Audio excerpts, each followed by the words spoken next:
ating bansa, atin pong pakinggan ang isa po nating kapatid na abogado. Narito po si kapatid na Rodante Marcoleta.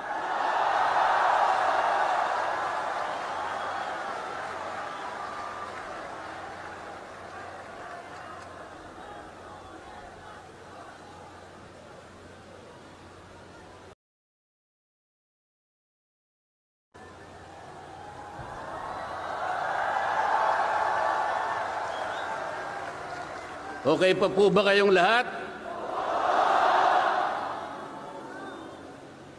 Mga kapatid at mga kababayan, malinaw po nating narinig sa pambungad na pananalita ng kapatid na Edwil Sabala ang pinakalayunin ng malakihang pagkilos na ating sama-samang isinasagawa sa araw na ito.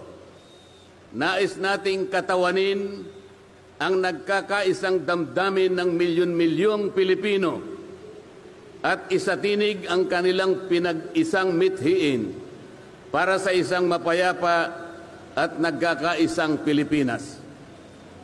Kaugnay nito, binanggit din po ang ating kagustuhan na ipaalam sa mga opisyales ng ating pamahalaan ang ninanais at pinapangarap na maayos at epektibong paglilingkod at paglutas sa lumalalang kahirapan na pinalubhapan ng katiwalian at korupsyon, kalamidad, kriminalidad, bangayang pampolitika at iba pa.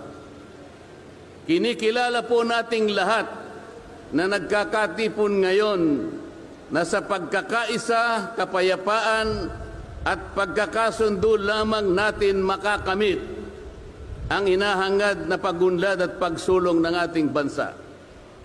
Sa bahagi po naman ng kapatid na Romel Topacio, tinindigan ang pagtitipong ito ng Iglesia ni Cristo ay konkretong kahayagan ng suporta sa naunang pahayag ng Pangulong Bongbong Marcos na hindi sasang-ayon sa isinusulong na impeachment laban kay Vice President Sara Duterte. Kinatigan din po ng Iglesia ni Cristo ang posisyon ng Pangulo na ang impeachment ay hindi makapagdudulot ng kabutihan sa buhay ng kahit isang Pilipino. Hindi lamang ito pag-aksaya sa oras ng pamahalaan, kundi makakahadlang din sa pagre-resolba sa marami at pangunahing problema ng bansa. Mataas na presyo ng bilihin, mababang kalidad ng edukasyon, infrastruktura, serbisyong pangmedikal, kriminalidad, seguridad at iba pa. Higit sa lahat, ang pagsusulong ng impeachment ay mauuwi lamang sa pagtatalo-talo at papagkakampi-kampi, hindi lamang ng mga mamamayan, kundi pati na rin ng mga opisyalis ng gobyerno. Ipinaalala rin na kapag nagtatalo-talo ang mga nasa pamahalaan, apektado ang taong bayan, at kapag magulo ang bansa, ang mga tao ang kawawa.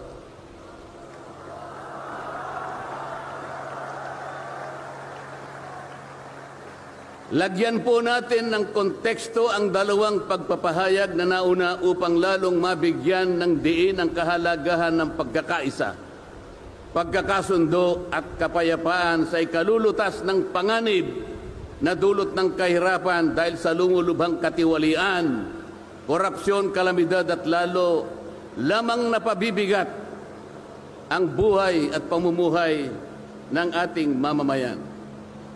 Sa isang ulat balita ng periodikong Philippine Star, 4 na araw nang nakararaan ay ganito ang sinasabi. Based on a recent SWS survey, an estimated 17.4 million Filipino families considered themselves poor in the last quarter of 2024. This number represents 63% of the surveyed respondents, the highest self-rated poverty in 21 years. Across the country, Mindanao had the highest self-rated poverty at 76%. followed by Visayas at 74% and Luzon at 55%. Mga kababayan, sa tayang 5 ang miyembro ng bawat pamilyang Pilipino, nangangahulugan na aabot sa 87 milyong Pilipino sa ngayon ang nagsasabing sila ay mahirap. Katumbas ito ng 75% ng ating populasyon ngayon na tinatayang 116 million o mahigit pa. Gusto ko pong banggitin sa inyo at kailangan malaman ninyo na sa taong ito ang ating national budget ay nagkakahalaga ng 6.3 trillion pesos. Ito po ang ating national spending. Ang ibig sabihin, ito pong halagang ito ang gagamitin dapat ng pamahalaan upang tugunin ang lahat ng pangangailangan, pangkabuhayan, panglipunan, pangkalusugan, pangedukasyon, pangseguridad, lahat ng kakailanganin alang-alang sa kapakanan ng bawat isang Pilipino. 6.3 trillion pesos. Ngunit, ang tinatayang magiging income lang ng ating bansa ay kulang pa sa 5 trilyong piso. Ang ibig pong sabihin, meron tayong deficit. Meron tayong kakulangan na 1.5 trillion pesos. Ito po ang ating ipangungutang sa taong ito. 1.5 trillion pesos. Ibig sabihin po, bawat araw tayo'y gagasta ng 17.6 billion pesos. Yun po yung ating gasta. Araw-araw. Ngunit ang ating kinikita ng bansa ay 13.4 billion pesos lamang.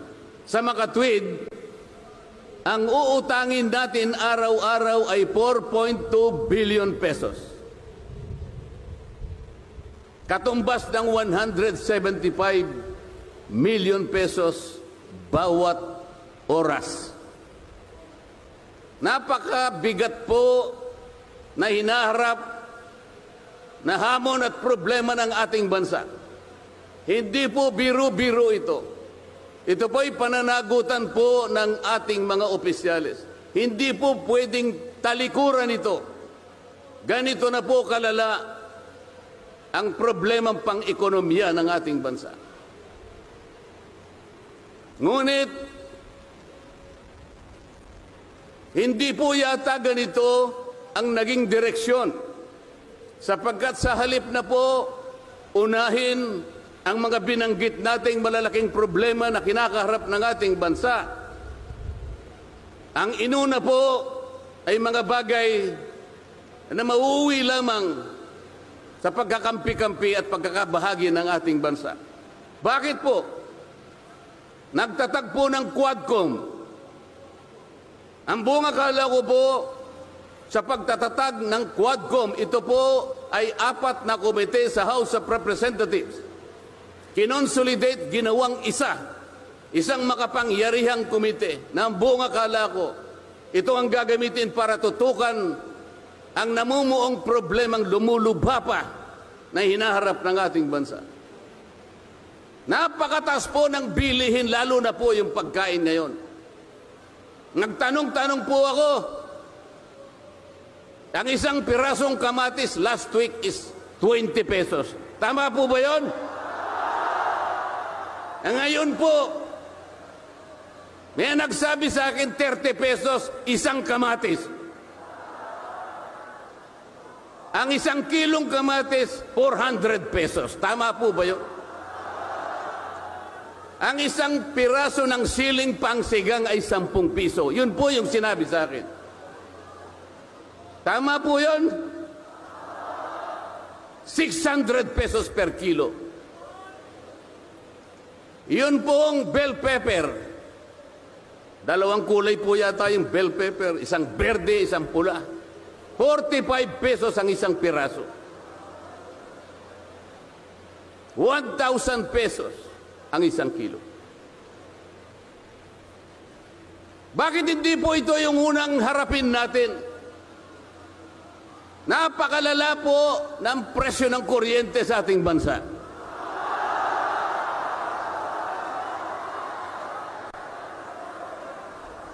Meron po akong isinulong na 10 panukalang batas na ang tanging layunin ay ibaba ang kuryente sa bansang ito. Ikinalulungkot ko pong ibahagi sa inyo na kahit isa'y wala man lamang pong nadinig.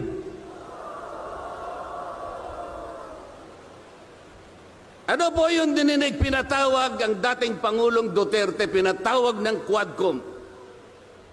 At ang ginamit na pamamaraan ay yung isinasaad sa saligang batas, inquiry in aid of legislation. Natupad po ba yung inquiry in aid of legislation?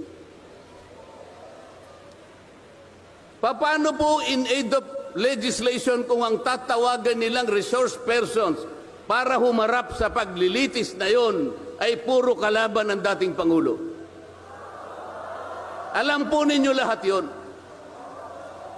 Pinagtatanong nila yung Pangulo base doon sa mga sinumpaang salaysay at affidavit nung kanyang mga inusig nung kanyang panahon sa war on drugs.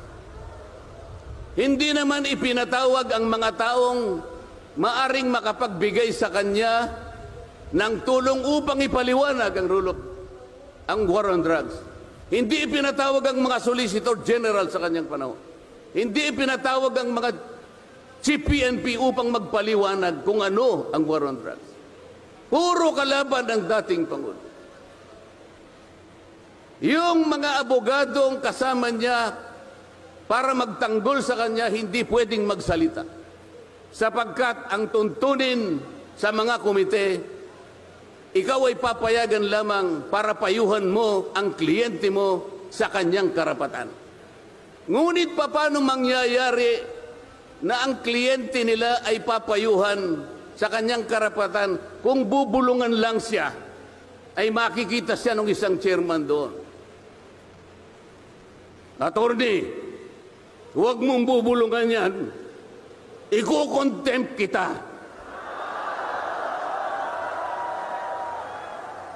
Nasaan na po yung sinabi sa saligang batas na lahat ng inuusig ay meron siyang karapatan sa abogado, the right to counsel. Wala na po. The right to confront your accusers. Wala po mga accuser doon.